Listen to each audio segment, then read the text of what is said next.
The strengthening of the inner man normally comes in the context of the weakening of the outer man.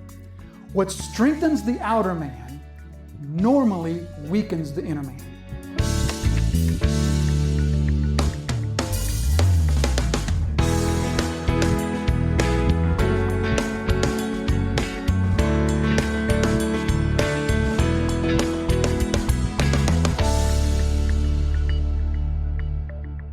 So spiritual strengthening in that context looks to us like someone who intentionally, cognitively focuses upon the Spirit to say, that is my strength, that is my power, and the instance in which that occurs, the occasion in which that occurs, is the occasion of affliction, of suffering, of trials, of physical unpleasantness. The outer man becomes hurting.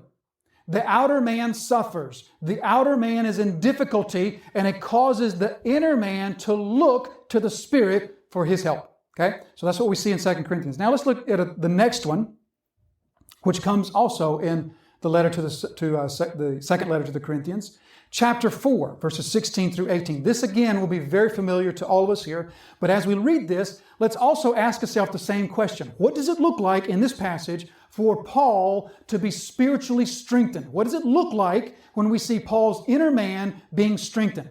So we do not lose heart. So losing heart, we talked about that a couple of weeks ago. Losing heart, we could think of that as discouragement.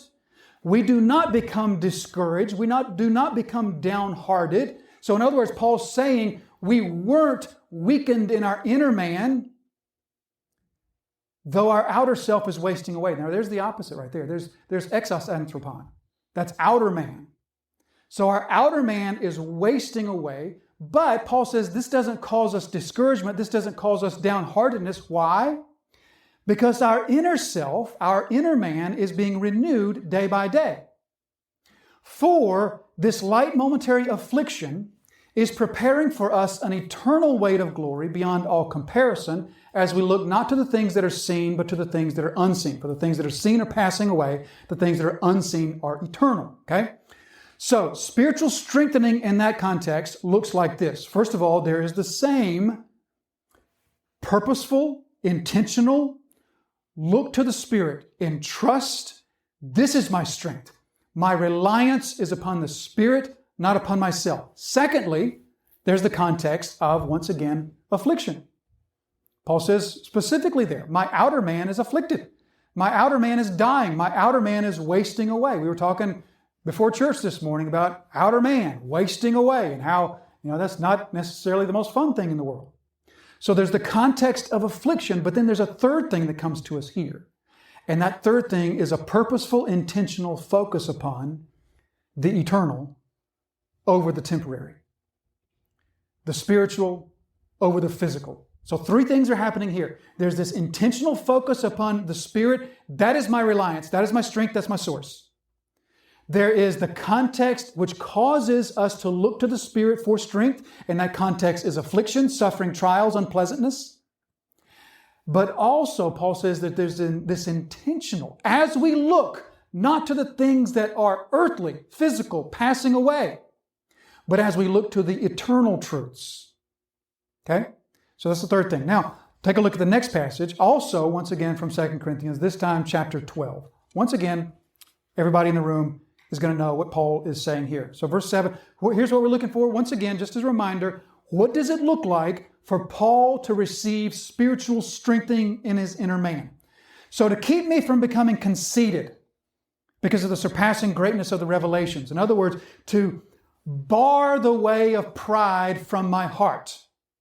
To prevent conceit from taking root in my heart, to keep me from becoming conceited because of the surpassing greatness of the revelations, a thorn was given me in the flesh. So the outer man receives affliction.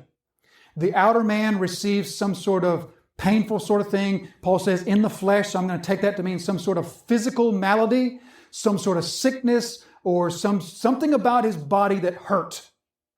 A thorn was given me in the flesh, a messenger of Satan to harass me, to keep me from becoming conceited again. Verse 8, 3 times I pleaded with the Lord about this, that it should leave me. But he said to me, My grace is sufficient for you, for my power is made perfect in weakness. Hold that, we'll come back to it. Therefore, I will boast all the more gladly in my weaknesses, so that the power of Christ may rest upon me. For the sake of Christ, then, I am content with weaknesses, insults, hardships, persecutions, and calamities. And here it is, for when I am weak, then I am strong. So let's think about that last phrase, and let's connect it back with the previous phrase, my grace is sufficient, for my power is made perfect in weakness. And then Paul finishes it by saying, for when I am weak, then I'm strong. Do you want to read that last sentence, and do you want to say, huh? When I'm weak, I'm strong. What does that mean? What's that, some sort of riddle? When I'm weak, I'm strong? That doesn't make any sense, Paul. You contradicted yourself. How can you be weak and strong at the same time? Therein lies the paradox of the strengthening of the Lord.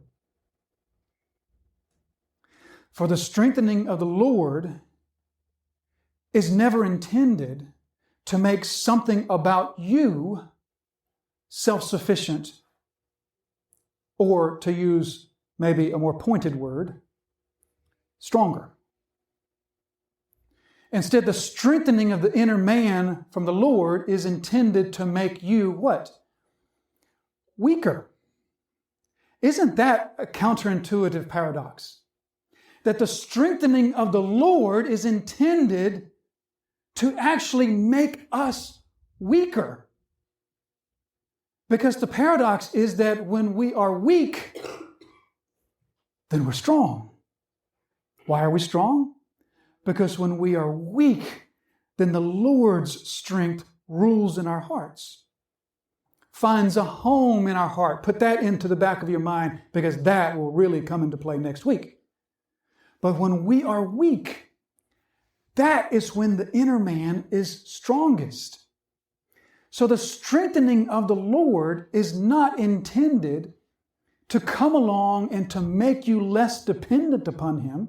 It's intended to make you more knowingly dependent upon Him. It's intended to make you weaker in your ability to stand on your own, or to make you use a phrase that if you follow this phrase, it's really helpful, to make you grow in dependence. Now that's 3 words, not 2. Grow in dependence. Have you ever thought of it that way? That as you grow as a Christian, you're not growing like every other type of growth is. Every other type of growth is growth in independence. That's what it means to grow, to become less dependent. Our kids, as they get older, they become less dependent upon us. And then one day we become dependent upon them. That's what growing means. It becomes more independent, except when it comes to the matters of the Lord. Growth in the Lord is not becoming more independent. It's becoming more dependent, and in fact, more knowingly dependent. So you see how the picture of spiritual strengthening is becoming clearer for us. When Paul is praying that God would do this work of strengthening in the Ephesians' hearts, what's he actually praying for in an indirect sort of way? He's actually praying that affliction comes to them. Oh, he's not asking for affliction, because we're not sadists. We don't enjoy affliction.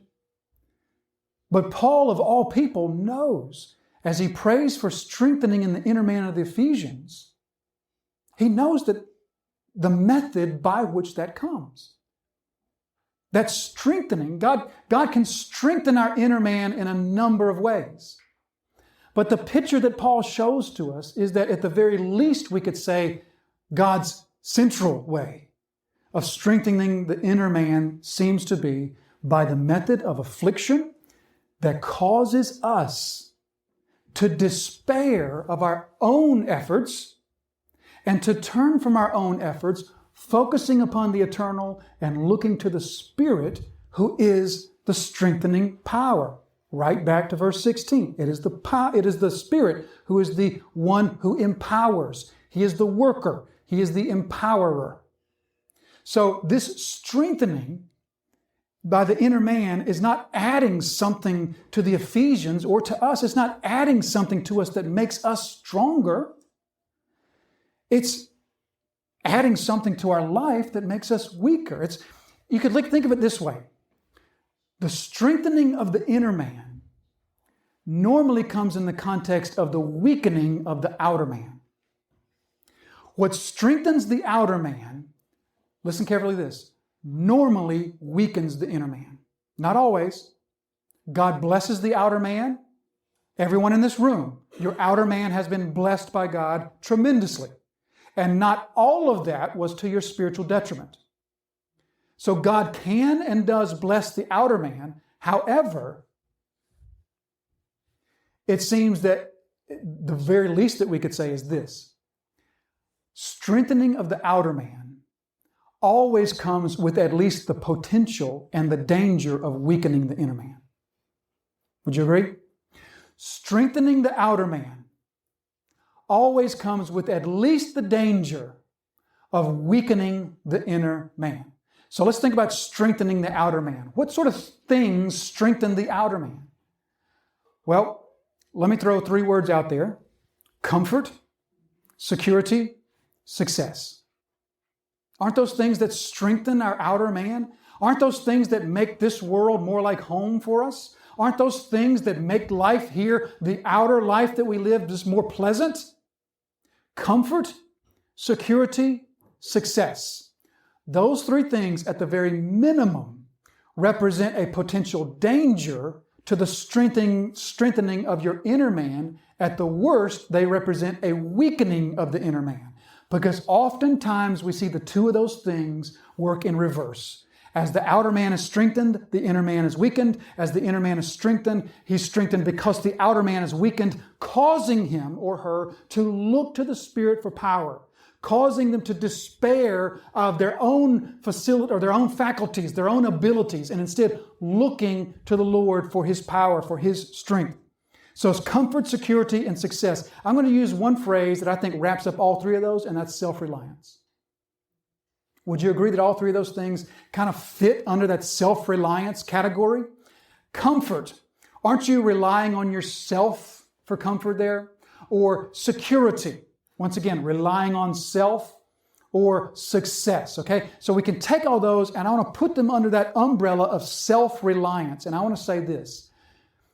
If you are a child of God, God is actively at work behind the scenes in your life to strip you of your self-reliance. There's no other way to see that. Hebrews chapter 12, if you are a child of the Lord, He disciplines all His own. If you're His, He disciplines you. And if you are a child of the Lord, He seeks to strengthen your inner man. And what works directly against your inner man is your self-reliance. And so if you are a child of God, God is actively at work in your life to strip from you your last remaining sources of self-reliance. Let me say this in a really provocative way. And listen closely. God does not want you to be comfortable. God does not want you to be successful. God does not want you to be secure. If those things mean the weakening of your inner man. Because God is after your inner man. He wants your inner man to be suited for eternity with Him. He wants your inner man to be suited for maximum joy and maximum happiness with Him for eternity. And He wants your inner man to experience some of that now. And self-reliance works directly against that. And so if you are a child of God, He does not want you to be comfortable to the point that it makes you comfortable in your outer man, forsaking your inner man. He does not want you to be secure to the extent that your security in your outer man causes you to neglect your inner man and causes you to look from the Spirit for power and strength. This is the strengthening of the Lord. He's not like, remember Winnie the Pooh and how Rue would always every day take strengthening medicine as though, there is such a strengthening medicine. There's not something that you take that makes your body physically stronger, right? I mean, there's something you can take that nourishes your body and you can use that to become physically stronger. But you don't take something that makes you physically stronger. Not so with the spiritual world. What strengthens our inner man is something God must give to us. His strength, His power, and we see that and we rely upon it to the degree that we forsake our self-reliance. Jesus says, I didn't come for the righteous. I came for the sinners. Now, if we take that word righteous and we think about that for just a minute, righteousness and self-reliance are not the same thing, are they? They're not. They're different things. Righteousness and self-reliance are not the same thing. But aren't they getting at the same idea? Wasn't Jesus, when He said that, I didn't come for the righteous, wasn't Jesus talking to people who were self-reliant for their own righteousness before God? Wasn't Jesus talking to people who lived in a culture that placed a much higher value on righteousness before God than our own? Right? Today, people don't care a whole lot about righteousness before God. In Jesus' day, that was a big thing. And so Jesus was talking to people that are just like us today. They were relying upon themselves for righteousness. So couldn't we take Jesus' words and put self-reliance in there and it also still come to us as the same basic truth? I didn't come for the self-reliant. You can't hold on to your self-reliance and also follow me. The strengthening of the Lord comes to us as God brings into our life these things that cause us to despair of our own faculties, of our own abilities, and instead look to Him. Sometimes God will run the car of your life into the ditch because He's too loving and He's too merciful to allow you to continue careening down the highway of self-reliance. And so sometimes God will bring things into our life that are intended to make the wheels come off. Because His goal is our heart. His goal is our inner man. And He knows that the enemy of trust in the Lord is self-reliance. This is really summed up in what we call dying to self, isn't it? Now that phrase, dying to self, is not in your Bible. If you look in a concordance, it's not in there. But the truth, the concept, the reality of dying to self is all over the Bible. I've been crucified with Christ. It's no longer I who live, but Christ lives in me. Or John the Baptizer saying He must increase and I must decrease. Or Jesus saying deny yourself, take up your cross and follow me. The concept is all over the Scriptures, this concept of dying to self. And this is really the root of what Paul is saying. This is how spiritual strengthening occurs. The strengthening with power that comes through the Spirit to the inner man is the result of this dying to self. So 2 final things about this dying to self that we need to see. The first thing is this: you can't do this on your own. You can't say to yourself, I want to be more surrendered to God. I want God's power in my life. And so here's what I'm going to do. I'm going to bring some affliction into my life so that I'll turn to the Lord and trust. You can't do that. Paul says through the Spirit. It is only the Spirit that can do this.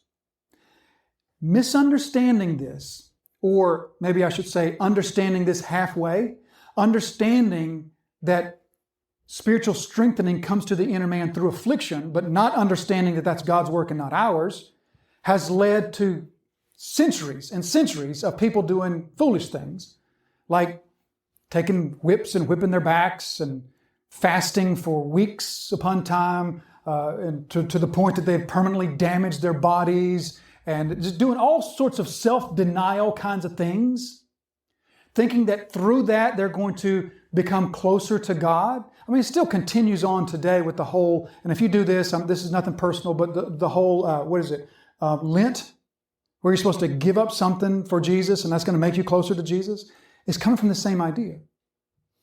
But Paul says it's the Spirit that has to do this. You can't decide on your own, I'm going to afflict myself in this way.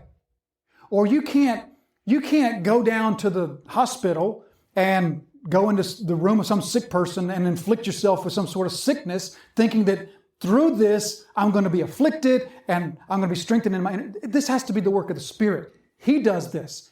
God is the wise one. God is the powerful one. He is the one who sees into your heart and into your life, and He's the one who knows what affliction will be brought into your life that will cause you to look to Him. Okay? So that's the first thing to see. But the last thing to see is this. And to see this, just think with me for just a moment about one of the most powerful miracles in the Bible. It's the only miracle outside of the resurrection that shows up in all 4 Gospels. So powerful that Jesus did it twice. It was I'm talking about, the bread and the fish. Okay? So I'll just sort of relate the story. We all know the story, so I'll just kind of relate the story to you. This story is so helpful, and I think this is why every gospel has it, because this story is so central to how it is that the inner man is strengthened. All right, so you know how the story goes. There's this huge crowd. Jesus is teaching. The day's getting late. There's no food truck there, and there's people don't have anything to eat, and they're all getting hungry and faint and almost don't have the energy to make it home, that kind of thing. So they come to Jesus and they say, Jesus, you better dismiss all this crowd so they can get home before they all faint on the way home. And what does Jesus respond? You remember? You feed them. You feed them. To which they say, you're kidding. We can't do that. Now, if I use my imagination, I can imagine Jesus in His mind saying, bingo, you got it. That's the whole point. You can't. And then Jesus says, well, go see what you got. So they go and they bring this meager little rations to Jesus. He prays, He breaks it and everything. But then here's the point. Jesus takes that and gives it to the disciples for them to distribute. They get to distribute what He did. Isn't that one of the most beautiful analogies in the Gospels? They get to distribute what Jesus did. God is calling you to do what you are unable to do with an ability that you don't have. Because He wants you to distribute the resources of His kingdom. Thank you for listening to today's episode of Truth That Transforms with pastor and Bible teacher Jason Wilkerson. Truth That Transforms is the daily teaching broadcast of Disciples Fellowship Church. We invite you to visit our website, where you will find more resources to help in your journey of discipleship. You can find us at www.disciplesfellowshipnc.com or connect with our Facebook page at Facebook/DisciplesFellowshipNC. Truth That Transforms exists to glorify Jesus Christ through the teaching of His sanctifying and disciple-making Word.